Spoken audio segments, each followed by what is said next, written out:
આજ રોજ ભાઈ શ્રી ઈસુદાનભાઈ બેન શ્રી આપણે જ્વેલબેન એની ઉપસ્થિતિમાં હું અને મારા મિસ્ટર એક આમ આદમી પાર્ટી જે સામાન્ય માણસો માટેની પાર્ટી છે, જે લોકોનો અવાજ છે, એનેથી હું પ્રેરિત થઈ અને આજે હું જોડાઈ રહી છું.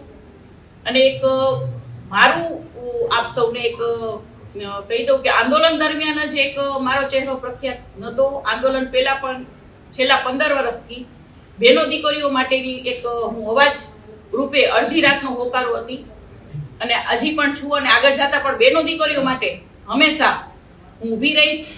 આમ આદમી પાર્ટીમાં આજે એક ભાઈશ્રીએ વાત કરી કે દરેક બહેનોને મહિનામાં જે 1000 રૂપિયા આપવામાં આવશે, એ વાતથી પણ હું ખૂબ જ એક પ્રેરિત થઈ અને એક મને લાભ સરસ એવો મળ્યો છે કે લોકો વચ્ચે રહી અને દરેકનો અવાજ બની અને લોકોની અવાજ સાંભળવો અને કામ કરવું.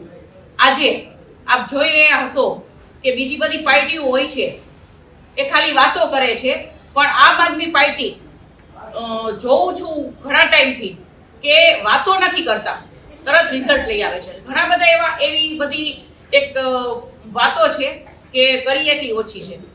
ત્યારે જ ન્યૂઝરૂમ ગુજરાતની યુટ્યુબ ચેનલને સબસ્ક્રાઇબ કરો અને ઇન્સ્ટાગ્રામ અને ફેસબુક પર ફોલો કરો. અપડેટ રહો, સત્યની સાથે રહો.